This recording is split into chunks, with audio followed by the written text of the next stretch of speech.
Di sebuah rumah sederhana di pinggiran Jakarta, Siti mendengar pintu depan dibanting dengan keras. Anaknya, Rina, berdiri di ambang pintu dengan wajah pucat dan mata memerah, memegang surat yang baru saja dia temukan di laci meja ibunya. Surat itu berisi pengakuan cinta dari seorang wanita bernama Maya, yang membuat dunia Rina runtuh seketika. Siti, yang selama ini dikenal sebagai ibu tunggal yang kuat, terduduk di sofa dengan tangan gemetar. Dia telah menyembunyikan rahasia ini selama bertahun-tahun, takut akan penolakan dari masyarakat yang konservatif di sekitarnya. Tapi sekarang, rahasia itu terbongkar, dan Rina, gadis berusia 25 tahun yang dibesarkannya sendirian sejak ayahnya meninggal saat Rina masih kecil, menatapnya dengan campuran kemarahan dan kekecewaan yang dalam. "Rina, dengarkan ibu dulu," kata Siti dengan suara pelan, mencoba meraih tangan anaknya. Tapi Rina mundur, matanya penuh air mata. "Bagaimana bisa ibu sembunyikan ini? Aku pikir kita saling terbuka," jerit Rina, suaranya bergema di ruangan kecil itu. Ini adalah momen yang Siti takutkan sepanjang hidupnya, momen di mana pilihan hatinya bertabrakan dengan tanggung jawab sebagai ibu. Siti lahir di sebuah desa kecil di Jawa Barat, di mana nilai-nilai tradisional dan agama mendominasi kehidupan sehari-hari. Sejak kecil, dia merasa berbeda, tapi dia menekan perasaan itu demi memenuhi ekspektasi keluarga. Menikah dengan suaminya yang baik hati adalah langkah aman, tapi setelah suaminya meninggal dalam kecelakaan lalu lintas saat Rina berusia 5 tahun, Siti harus berjuang sendirian. Dia bekerja sebagai guru sekolah dasar, membesarkan Rina dengan penuh kasih sayang, mengorbankan impian pribadinya untuk memastikan anaknya punya masa depan yang cerah. Rina tumbuh menjadi gadis pintar dan ambisius, lulus dari universitas ternama di Jakarta dengan gelar sarjana ekonomi. Dia selalu bangga pada ibunya, yang di matanya adalah pahlawan sejati. Tapi sekarang surat itu mengubah segalanya. Maya, wanita yang disebutkan dalam surat, adalah rekan kerja Siti di sekolah, seorang guru seni berusia 44 tahun yang karismatik dan mandiri. Mereka bertemu 3 tahun lalu, dan perlahan-lahan, persahabatan itu berkembang menjadi sesuatu yang lebih dalam.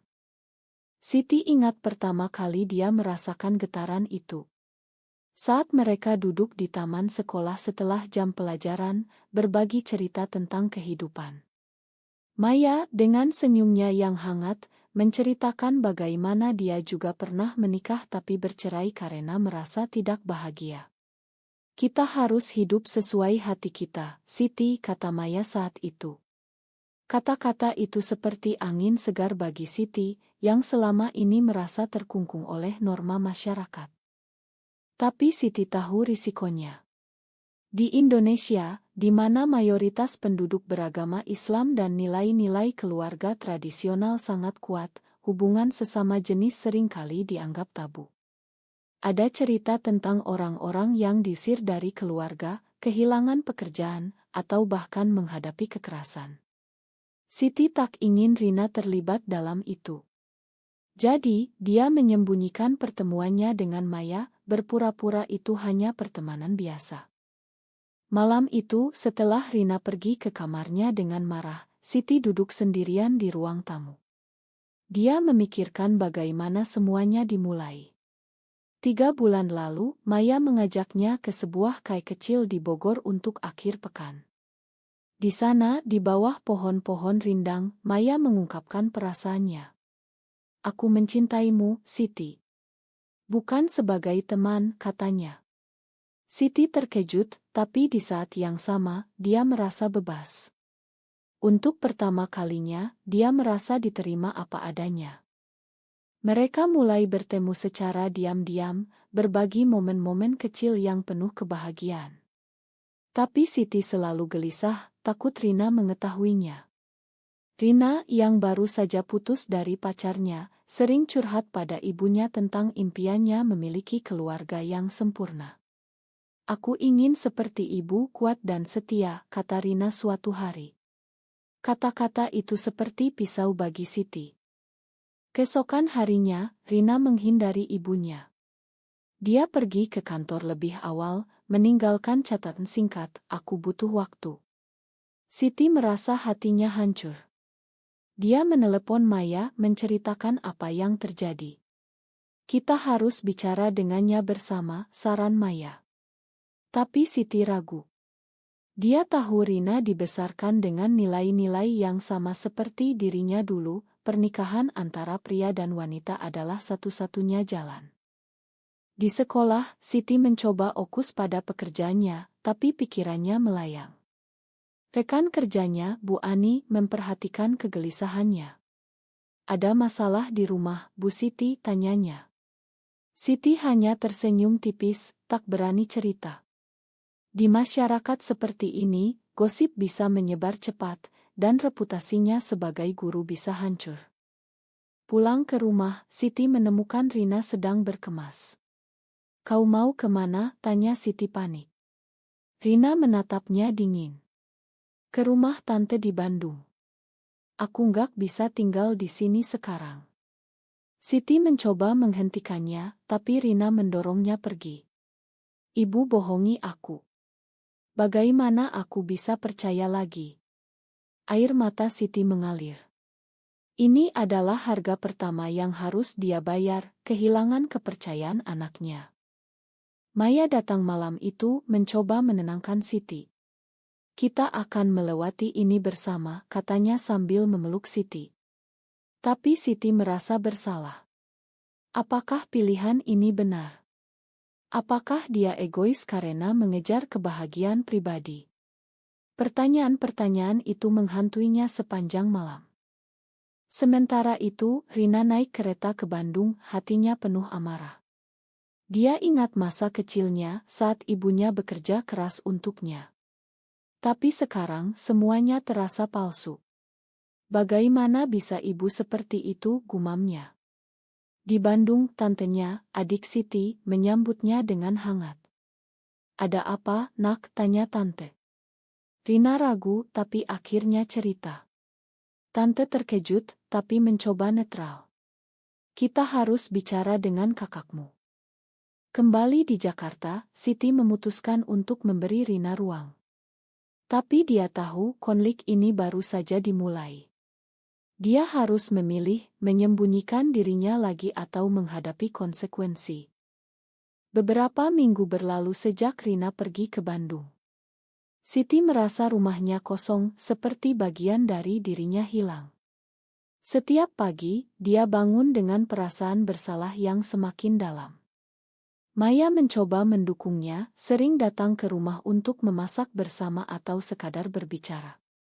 "Rina akan mengerti suatu saat," kata Maya optimis. Tapi Siti ragu. Dia tahu betapa kuatnya pengaruh masyarakat terhadap anaknya. Maya, yang berasal dari keluarga liberal di Yogyakarta, lebih terbuka tentang identitasnya. Dia pernah mengalami penolakan dari orang tuanya, tapi akhirnya mereka menerima. "Itu butuh waktu," ceritanya pada Siti. Hubungan mereka semakin dalam, tapi Siti selalu merasa ada bayang-bayang Rina di antara mereka. Suatu malam, saat mereka duduk di teras, Maya mengusulkan, "Mungkin kita harus bertemu Rina." "Aku ingin menjelaskan." Siti menggeleng. "Belum waktunya." Dia masih marah. Tapi dalam hati, Siti tahu dia harus bertindak. Dia mulai membaca buku-buku tentang identitas seksual, mencari dukungan online dari komunitas LGBT di Indonesia. Meski secara diam-diam, karena takut diketahui. Di forum rahasia, dia membaca cerita orang-orang yang kehilangan keluarga karena come out. Di Bandung, Rina mencoba melupakan masalah itu dengan bekerja di kantor cabang perusahaan ayah temannya. Tapi pikirannya selalu kembali ke ibunya. Dia merasa dikhianati. Ibu selalu bilang keluarga adalah segalanya, pikirnya. Suatu hari, dia bertemu dengan teman lamanya, Lina, yang ternyata adalah lesbian. Lina cerita tentang perjuangannya. Aku hampir bunuh diri karena tekanan keluarga, kata Lina. Rina terkejut, tapi mulai mempertanyakan pandangannya. Tante Siti, yang sebenarnya tahu sedikit tentang rahasia kaknya, mencoba berbicara dengan Rina. Ibumu mencintaimu lebih dari apapun. Jangan buang itu karena satu hal. Rina marah. Satu hal. Ini soal moral, Tante. Debat mereka semakin panas, membuat Rina semakin bingung. Kembali ke Jakarta, Siti mendapat telepon dari kepala sekolah. Ada gosip yang menyebar tentang dirinya dan Maya. Bu Siti, saya dengar ada isu pribadi. Pastikan itu tidak memengaruhi pekerjaan, kata kepala sekolah. Siti panik. Jika gosip ini sampai ke orang tua murid, dia bisa dipecat. Dia memutuskan untuk menjauh dari Maya sementara waktu. Ini untuk kebaikan kita, katanya pada Maya. Maya kecewa. Kau mundur lagi. Kita harus kuat. Tapi Siti takut. Ini adalah momen di mana dia merasakan tekanan masyarakat secara langsung. Malam itu, dia menangis sendirian, mempertanyakan apakah hubungannya dengan Maya layak untuk semua ini. Rina di Bandung mulai mencari informasi tentang LGBTQ. Dia membaca artikel tentang diskriminasi di Indonesia, bagaimana banyak orang hidup dalam ketakutan. Tapi dia juga membaca pandangan konservatif yang mengutuknya. Hatinya terbelah. Suatu hari, dia menelepon ibunya. Ibu, kenapa? Tanyanya dengan suara gemetar. Siti menjelaskan semuanya, bagaimana dia menekan perasaannya selama bertahun-tahun, bagaimana Maya membuatnya merasa utuh. Aku tidak memilih ini, Rina. Ini siapa aku? Rina mendengarkan, tapi masih marah. Tapi ibu bohong. Dia menutup telepon. Maya mendesak Siti untuk bertemu Rina. Akhirnya, Siti setuju. Mereka naik kereta ke Bandung. Di sana pertemuan itu tegang. Rina menatap Maya dengan curiga. Kau yang merusak keluarga kami, tanya Rina. Maya menjawab tenang, aku mencintai ibumu. Kami tidak merusak apapun. Debat panas terjadi. Rina bicara tentang agama dan norma. Ini salah di mata Tuhan. Siti membela, cinta bukan salah. Tapi Rina pergi dengan marah, meninggalkan Siti hancur. Pulang ke Jakarta, Siti memutuskan untuk come out ke keluarga lebih luas. Dia menelepon saudaranya. Reaksinya negatif. Kau malu-maluin keluarga. Ini membuat Siti semakin terisolasi. Maya tetap di sisinya, tapi hubungan mereka mulai retak karena tekanan. Rina kembali ke pekerjaannya, bertemu dengan seorang psikolog teman Lina. Dia curhat, dan psikolog itu menjelaskan tentang spektrum seksualitas. Ini bukan pilihan, tapi bagian dari diri. Rina mulai ragu dengan keyakinannya. Siti, di Jakarta, menghadapi masalah di sekolah. Seorang orang tua murid mengadu tentang pengaruh buruk. Siti hampir dipecat, tapi dia bertahan dengan dukungan beberapa rekan. Ini membuatnya semakin teguh. Akhirnya, Rina pulang ke Jakarta. Tapi bukan untuk berdamai. Aku akan tinggal sendiri, katanya. Siti terkejut. Ini adalah pengkhianatan yang dia tak duga. Kehidupan Siti berubah drastis setelah Rina memutuskan untuk tinggal sendirian di sebuah apartemen kecil di Jakarta. Rina pindah keluar, meninggalkan catatan, aku butuh ruang untuk memikirkan semuanya. Siti merasa seperti kehilangan anaknya lagi, tapi kali ini karena pilihannya sendiri. Maya mencoba menghibur, dia akan kembali.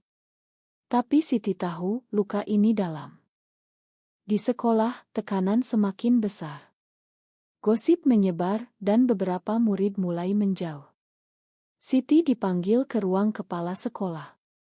Bu Siti, kami mendukung keragaman, tapi di sini, kami harus hati-hati dengan orang tua. Siti merasa diskriminasi, tapi dia diam-diam memilih untuk tetap bekerja, tapi hatinya hancur. Maya melihat Siti menderita, mengusulkan untuk pindah ke kota lain. Kita bisa mulai baru di Bali, di mana lebih terbuka. Tapi Siti menolak. Aku tidak bisa tinggalkan Rina. Ini menyebabkan pertengkaran pertama mereka. Maya merasa Siti tidak sepenuh hati. Rina di apartemennya mulai berteman dengan komunitas muda yang progresi. Salah satunya Andi, seorang aktivis LGBTI. Andi cerita tentang perjuangan hak asasi. Banyak orang seperti ibumu yang menderita karena masyarakat. Rina mulai melihat sisi lain. Tapi dia masih marah atas kebohongan. Suatu hari, Rina bertemu ibunya secara kebetulan di Mall City bersama Maya. Rina marah melihat mereka bergandengan. Kalian berani tampil di depan umum, bisiknya. Siti mencoba bicara, tapi Rina pergi.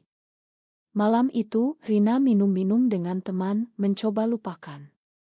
Siti pulang, memutuskan untuk menulis surat pada Rina. Di surat itu, dia cerita tentang masa lalunya, bagaimana dia dipaksa menikah muda, bagaimana dia mencintai ayah Rina tapi tidak secara romantis. Aku lakukan semua untukmu, tapi sekarang aku ingin hidup untuk diriku juga. Rina membaca surat itu, air mata mengalir. Tapi Rina belum siap. Dia menelepon tantenya, yang sekarang mendukung Siti. Tante, apa yang harus aku lakukan? Tante menjawab, pikirkan cinta keluarga. Rina mulai mempertanyakan keyakinan agamanya. Dia membaca tafsir yang lebih inklusi tentang cinta. Di sisi lain, Maya mendapat tawaran kerja di luar kota. Aku harus pergi, Siti. Jika kau tidak ikut, mungkin kita harus pisah. Siti terkejut. Ini adalah pilihan sulit, Maya atau Rina. Siti memilih bertahan. Maya pergi dengan sedih. Aku mencintaimu, tapi aku tidak bisa menunggu selamanya. Siti merasa sendirian lagi, seperti saat suaminya meninggal. Rina mendengar tentang perpisahan itu dari tante. Hatinya terguncang. Apakah dia penyebabnya? Dia mulai merasa bersalah. Suatu malam, dia datang ke rumah ibunya. Ibu, maafkan aku, katanya. Tapi saat melihat Siti masih sedih, Rina mundur lagi. Tapi aku masih nggak bisa terima. Konflik internal Rina semakin dalam. Dia bergabung dengan grup dukungan untuk anak dari orang tua LGBT. Di sana, dia mendengar cerita serupa. Beberapa menerima, beberapa tidak. Ini membuatnya berpikir. Siti tanpa Maya fokus pada pekerjaan. Tapi dia sakit karena stres. Rina datang ke rumah sakit. Ibu, jangan sakit karena ini. Mereka bicara panjang. Siti jelaskan tentang perjuangannya. Rina mendengarkan, tapi masih ada dinding. Akhirnya, Rina memutuskan untuk bertemu Maya. Di KAE, Maya cerita tentang cintanya pada Siti. Aku tidak ingin ambil ibumu darimu. Rina terharu, tapi masih ragu. Kembali ke rumah, Rina konfrontasi ibunya. Jika ibu pilih Maya, aku akan pergi selamanya. Siti terkejut. Ini adalah ultimatum yang kejam. Ultimatum Rina membuat Siti terjebak dalam dilema moral yang dalam. Dia mencintai anaknya lebih dari apapun, tapi dia juga mencintai Maya. Rina, jangan paksa ibu memilih, katanya dengan suara gemetar. Rina menjawab dingin, ibu yang memaksa aku menerima ini. Pertengkaran itu berakhir dengan Rina pergi lagi, meninggalkan Siti dalam kesedihan. Siti menelepon Maya, yang sekarang di Bali. Aku butuh kamu. Maya ragu, tapi akhirnya setuju kembali. Tapi kita harus hadapi bersama. Maya pulang ke Jakarta, dan mereka bertemu diam-diam lagi. Tapi kali ini, Siti lebih berani. Dia bergabung dengan komunitas lokal, mencari dukungan. Rina sementara itu mulai merasakan konsekuensi dari tindakannya. Teman-temannya menjauh karena sikapnya yang konservatif. Andi, aktis itu, menantangnya, "Kau takut apa? Kehilangan identitasmu?" Rina marah, tapi mulai introspeksi. Suatu hari, ada demo hak di Jakarta. Siti dan Maya ikut, meski secara anonim. Rina melihat berita itu dan mengenali ibunya. Hatinya sakit. Ibu berani keluar seperti itu. Dia merasa malu, tapi juga khawatir akan keselamatan ibunya. Di demo ada insiden kecil, sekelompok orang konservatif melempar batu. Siti terluka ringan. Berita itu menyebar, dan Rina panik. Dia bergegas ke rumah ibunya. "Ibu, kenapa ikut demo? Bahaya." Siti menjawab, "Karena aku ingin dunia yang lebih baik untuk orang seperti aku."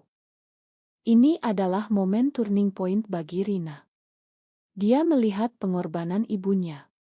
Tapi masih ada konflik.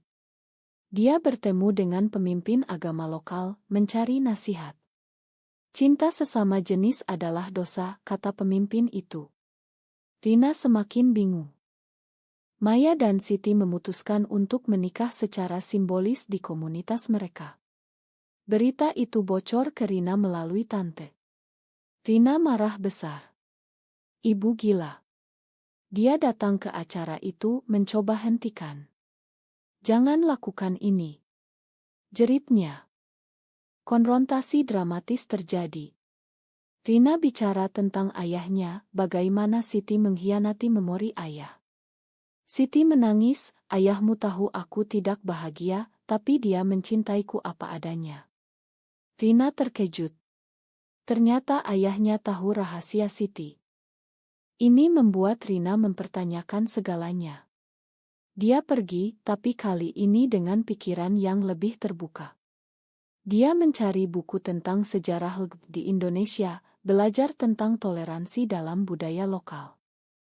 Siti, setelah acara, merasa lebih kuat. Tapi pekerjaannya terancam. Kepala sekolah memecatnya karena kontroversi. Siti kehilangan mata pencaharian, harga yang harus dibayar.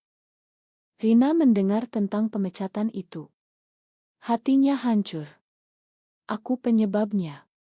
Dia datang ke ibunya, meminta maaf. "Ibu, aku salah." Tapi Siti bilang, "Ini bukan salahmu, ini masyarakat." Mereka mulai berdamai pelan-pelan. Rina bertemu Maya lagi, mencoba pahami. Tapi ada pengkhianatan. Rina diam-diam cerita pada teman konservatif, yang kemudian menyebar gosip lebih luas. Akibatnya, Siti mendapat ancaman. Maya marah pada Rina. "Kau masih belum berubah." Konflik baru muncul. Rina menyesal, mencoba perbaiki. Dia berdiri di sisi ibunya, menghadapi keluarga besar. "Ibu punya hak bahagia," katanya di pertemuan keluarga. Tapi tidak semua menerima. Beberapa saudara memutus hubungan. Ini adalah kerugian besar bagi Siti. Dengan dukungan Rina yang pelan-pelan tumbuh, Siti mulai membangun hidup baru. Dia mendapat pekerjaan sebagai tutor priat, meski gajinya lebih kecil. Maya tetap di sisinya, dan mereka hidup bersama di rumah kecil itu. Rina sering datang, mencoba membangun hubungan dengan Maya. "Aku coba pahami," katanya suatu hari. Tapi perjalanan tidak mudah. Rina masih bergulat dengan keyakinannya. Suatu malam, dia bertengkar lagi dengan ibunya. "Bagaimana dengan akhirat, Bu? Apa ibu nggak takut?" Siti menjawab tenang, "Aku percaya Tuhan menciptakanku seperti ini. Cinta adalah anugerah." Rina mulai ikut acara komunitas, bertemu orang-orang seperti ibunya. Dia melihat kebahagiaan mereka, dan mulai menerima. Tapi ada momen krisis, seorang teman Rina, yang konservatif, mengancam akan laporkan Siti ke polisi atas penyimpangan moral. Meski di Indonesia tidak ada hukum spesifik, ancaman itu nyata. Rina harus memilih diam atau bela ibunya. Dia memilih bela konfrontasi temannya. Jangan campur urusan keluargaku. Ini adalah pengorbanan Rina, kehilangan teman-teman lama. Siti bangga pada anaknya. Terima kasih, Nak. Mereka semakin dekat. Maya juga mulai dekat dengan Rina seperti keluarga baru. Tapi ada twist, Maya sakit parah, kanker. Berita itu menghancurkan Siti. Rina membantu rawat Maya, melihat betapa dalam cinta ibunya. Aku salah menilai, kata Rina pada Maya. Maya meninggal setelah berjuang. Siti hancur, tapi Rina di sisinya. Ibu, aku di sini. Ini adalah momen titik bagi Rina. Dia menyadari bahwa cinta sejati melampaui norma. Tahun berlalu, Siti dan Rina hidup bersama lagi. Rina menjadi advokat untuk hak, terinspirasi dari ibunya. Tapi dia masih ragu tentang beberapa hal. Cerita ini mengajarkan tentang pengorbanan dan penerimaan. Tapi pertanyaannya, apakah benar seorang ibu harus mengorbankan identitasnya demi anak, atau apakah anak yang harus menerima orang tua apa adanya?